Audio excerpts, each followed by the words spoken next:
So one of the negotiations I've really been following is the Article 6 of the Paris Agreement, because I'm from Suriname and the government is planning to sell carbon credits under Article 6 of the Paris Agreement.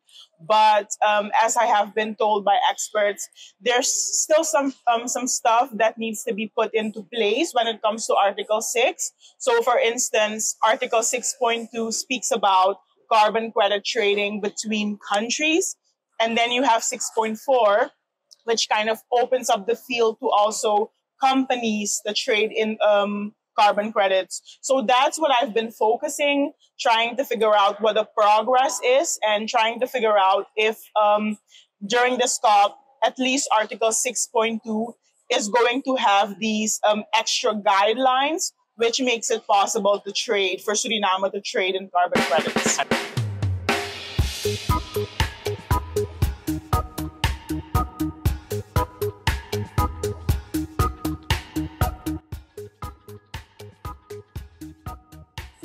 Hello, everyone, and welcome to another edition of Caribbean Climate Calabash Podcast. My name is Hipolito Novelo. I'm here with Stefanie, one of the CT fellows here at Ep.11. So what we'll be discussing today would be her experience and some of the stories and negotiations that she has been following. Stefanie, welcome. How are you doing today? I'm doing good. How are you? I'm doing good as well. We are second week of the negotiation here at Cap in Dubai. First of all, how has your experience overall been? So it's been interesting. I don't know if I'm going to make sense when I say this, but it's been draining, but a positive kind of draining. It's a completely new experience for me. This is my first COP. So in a very short time span, I think about a week, I've had like a crash course in investigative journalism. But it's been an awesome experience. I'm happy that I get to be here, basically forming a bridge between what's happening at COP and having the opportunity to kind of translate these negotiations to the Surinamese people. Yeah, and it's been like a great effort and opportunity to network. What's your thought when you see the massive media centers and you see your fellow journalists and reporters getting their stories published? Yeah, so this is the first time that, I'm amidst of so many journalists from so many different countries. I think probably every single country is represented here, But especially in the context of the climate tracker team, looking at, different people from different countries, having different backgrounds. The climate tracker team is very diverse. We were just talking about the fact that we're publishing not only in English, we're publishing in Dutch, in Spanish, in Arabic, in Portuguese. Right. So I think it's amazing. And I love seeing especially so many young journalists here. Yeah, and so you've been following several negotiation and stories throughout your stay here at COP.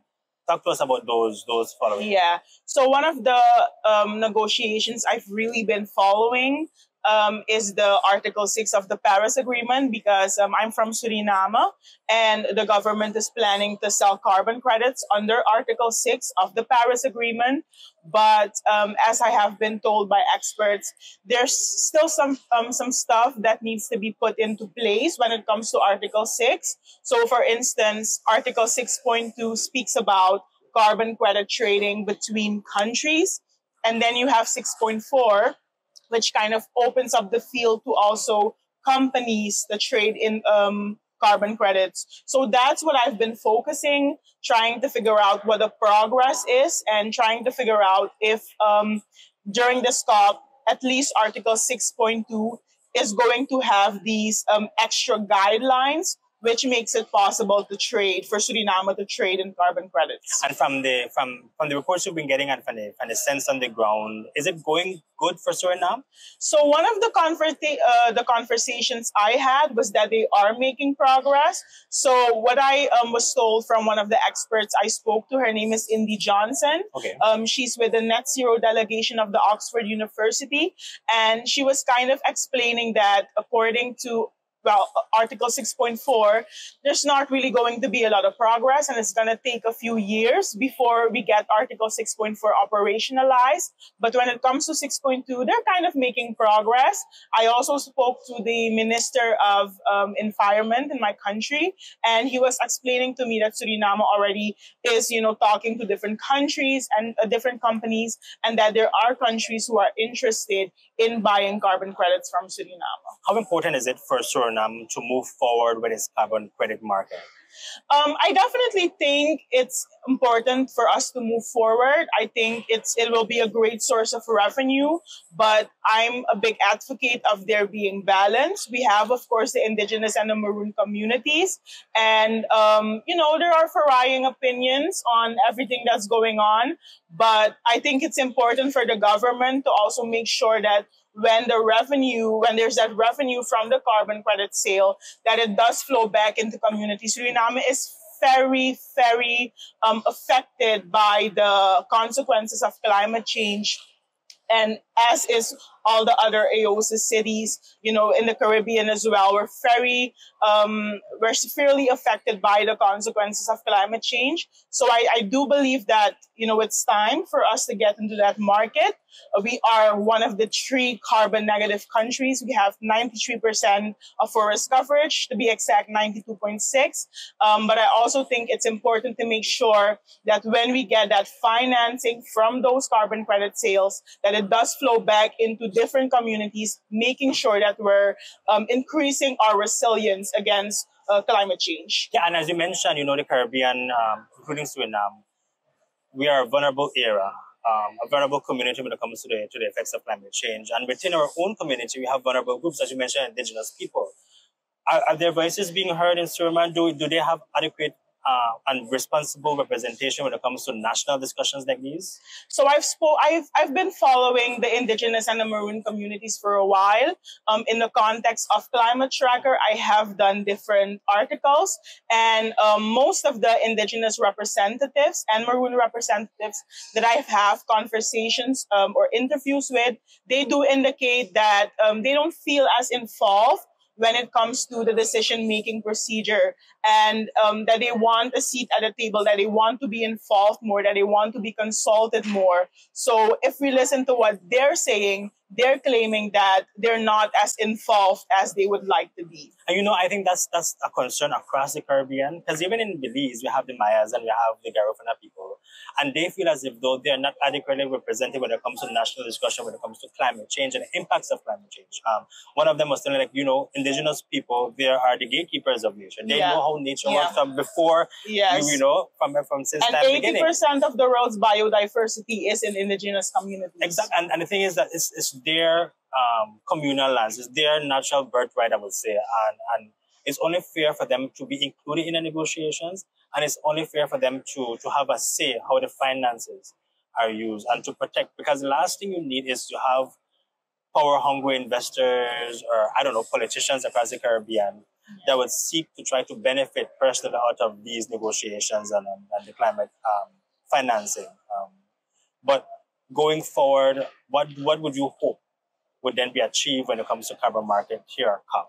I definitely, when it comes to carbon markets at COP, I do definitely hope that these communities are more represented, especially in the text. Because something I forgot to mention, I had a conversation with an indigenous activist from the USA. His name is Bigwin Carpenter, and he touched upon something very interesting. He was explaining to me that, for years, because Article 6 does not specifically really mention that when it comes to carbon sales, that a particular amount of benefit should flow back to the indigenous communities.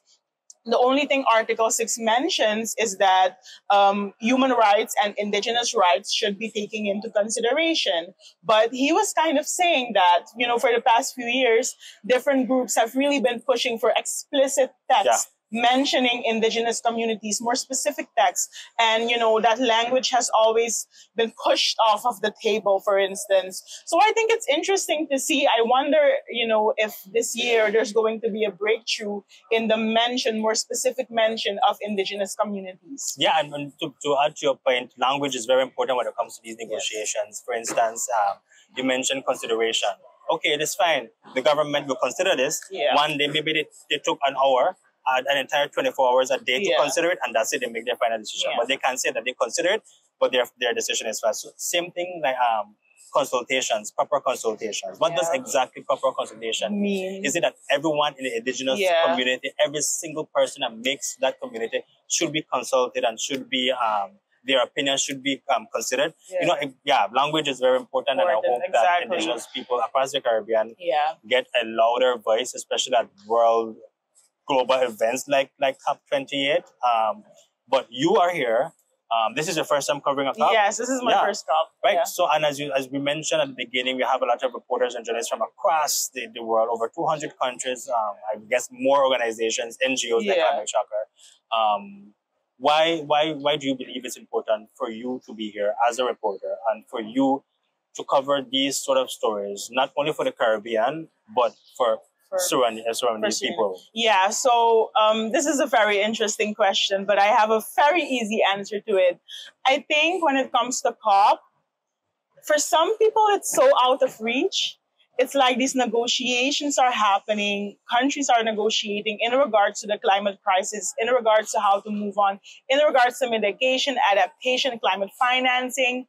But there's a large gap between what's happening at COP and translating that to back home to the communities. Yep. So I think my biggest motivation for, wanting to be here is to make sure that the people back in Suriname are actually understanding what's happening at COP.